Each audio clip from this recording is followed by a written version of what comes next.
So that everybody gets to know, third party you site created. publish notice in your website all over again, reiterate the same thing, and in the documents you please mention that the matters are subject to the orders passed in the Lordship, writ court. Because Lordship. just the first bench, it will go before the division bench, it will go before the Supreme Court, and how many rounds nobody knows. Absolutely, my lord. Right.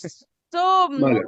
better you put everybody on notice that everything is very uncertain and it is temporary till a final full Final stop adjudication, my lord. to it.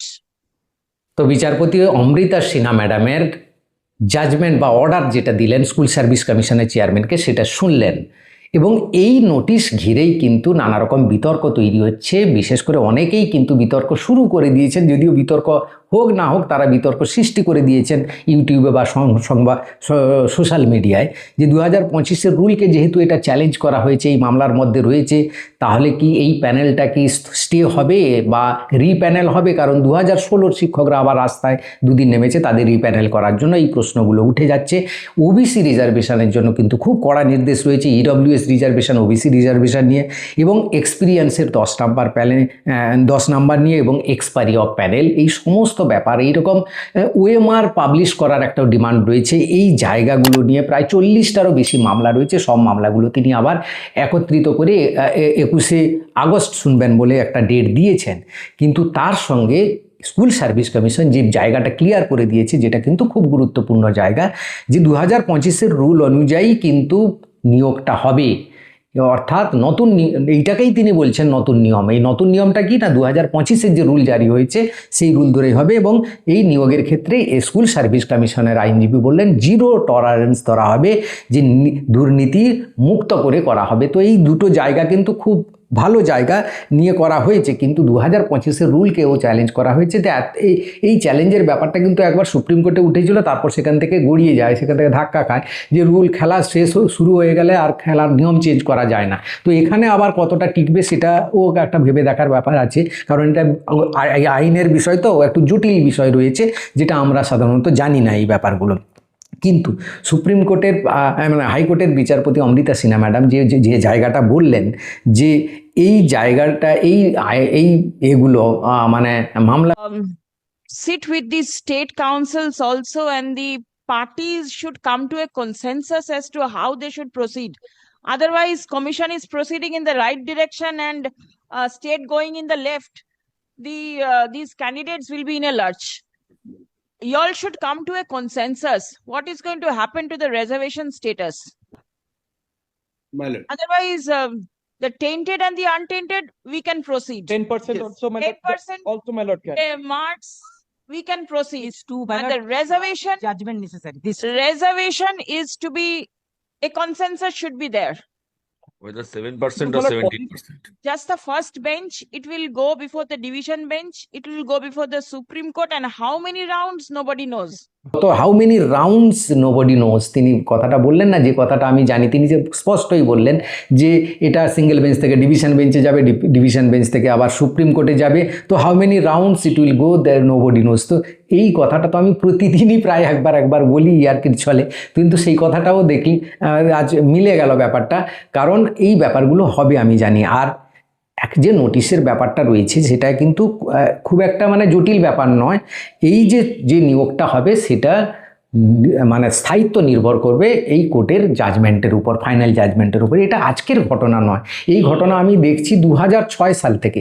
I repeat, 2006 সাল থেকে শিক্ষক নিয়োগেই দেখেছি। প্রাইমারিতে আমার ভাই একজন join করেছিল, 2006 high court হয়, তারপরে সেই রিক্রুটমেন্টটা পরে হয়। সেই অ্যাপয়েন্টমেন্ট লেটার যখন সে পায়, সেই অ্যাপয়েন্টমেন্ট লেটার নিচে লেখা আছে, সে যদিও বুঝতো না, আমি দেখে বুঝলাম যে এই জাজমেন্ট তো সেই তারপরে তো কোর্ট চলে এবং তার জাজমেন্ট হয়ে যায়, তার কিছু হয়নি। কিন্তু এই রকম কোনো চাকরির ক্ষেত্রে কোনো মামলা যদি হয় এবং নিয়োগ প্রক্রিয়া যদি চলতে থাকে, তাহলে হাইকোর্ট বা সেই সংস্থায় যারা চাকরি দেবে তারা কিন্তু এই ব্যাপারটা লিখে দেন যে মামলার মানে এই চাকরির বা স্থায়িত্ব নির্ভর করবে হাইকোর্ট বা সুপ্রিম কোর্ট বা কোর্টের ফাইনাল জাজমেন্টের উপর। তো যেহেতু তারপর থেকে 2006 সাল থেকে যতগুলো শিক্ষক নিয়োগ হয়েছে প্রত্যেকটাতেই মামলা হয়েছে এবং প্রত্যেকটা অ্যাপয়েন্টমেন্ট লেটার ক্লিয়ারে, যেগুলো একটা দুটো ফায়সালা হয়ে গেছে অ্যাপয়েন্টমেন্টের আগে ঠিক আছে, না হলে যেগুলো ফায়সালা হয়নি প্রত্যেকটার অ্যাপয়েন্টমেন্ট লেটারে কিন্তু এরকম লেখাই আছে ছিল।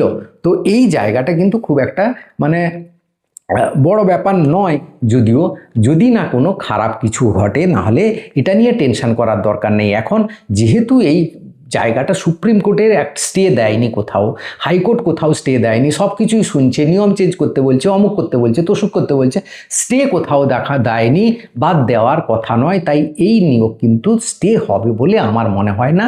এবার ভবিষ্যৎ কথা বলবে, আইনের জটিল প্যাঁচ বা জটিল আইন যে রয়েছে তার সেটাই কথা বলবে। আমরা তো এর নিয়ে ফাইনাল জাজমেন্ট দিতে পারবো না। তবে ওএমআর পাবলিশ নিয়ে একটা জোরালো প্রতিবাদ হওয়া উচিত বা জোরালো দাবি ওঠা উচিত, এবং যে লয়াররা লড়ছেন এইটা নিয়ে সেটা কিন্তু ওএমআর পাবলিশ করা উচিত। সব কিছুই যখন জিরো টলারেন্সে হবে, তাহলে ওএমআরটা কেন পাবলিশ হবে না, সেই পাবলিশ করার দাবি আমার পক্ষ থেকে থাকলো। তাও এসএসসি বলেছে নতুন নিয়ম অনুযায়ী হবে, সেই নতুন নিয়মটা বললাম যে 2025-এর রুলটাকেই নতুন নিয়ম বলা হচ্ছে। এবং এসএসসি সেই নতুন নিয়মে কি বলেছে না, ওবিসি রিজার্ভেশন 17% বলেছে। নতুন নিয়মে কি বলেছে না, এক্সপিরিয়েন্সে 10 নম্বরের কথা বলা হয়েছে, ইডব্লিউএস এর রিজার্ভেশনের কথা যা যা বলা হয়েছে সেই অনুযায়ী হবে। এবং এক্সপায়ারি অফ প্যানেল এই ব্যাপারটা কিন্তু সেখানে নেই, সেটা হাইকোর্ট ঠিক করে দেবে কি হবে না হবে। তো এই জায়গাগুলো নিয়ে টেনশনের করার আমার মনে প্রয়োজন হয় না। স্টে কোথাও এখনও হবে না বা হওয়ার সিচুয়েশান আসেনি। তাই যারা অন্তত ইন্টারভিউতে ডাক পেয়েছো তারা কিন্তু একদম প্রস্তুতিতে কিন্তু খামতি করবে না, প্রস্তুতি চালিয়ে যাবে। কারণ এই প্রস্তুতিতে এই সব ব্যাপারগুলো ভাবতে গিয়ে প্রস্তুতি খামতি হয়ে গেলে না, সেখানে 20টা নাম্বার হাতের কাছে আছে, তো সেই জায়গাটা কিন্তু তুমি পিছিয়ে পড়বে অনেকটা, তখন চাকরিটা তোমার অনিশ্চিত হয়ে পড়বে।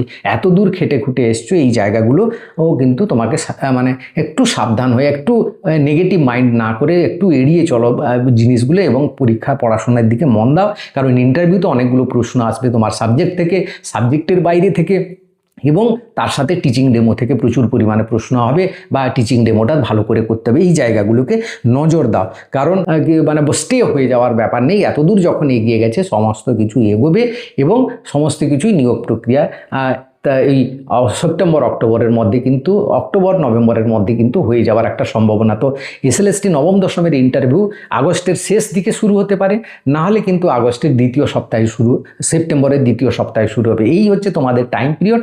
এর মধ্যে তোমাকে কিন্তু নিজেকে ভালো করে প্রিপারেশন করে বাজিমাত করার জন্য প্রস্তুত হতে হবে। এই ছিল আজকের ভিডিওটা ভালো লাগলে লাইক করে সবাইকে শেয়ার করে দিও, চ্যানেলে নতুন হলে চ্যানেলটা সাবস্ক্রাইব করে নিও। Thank you for watching.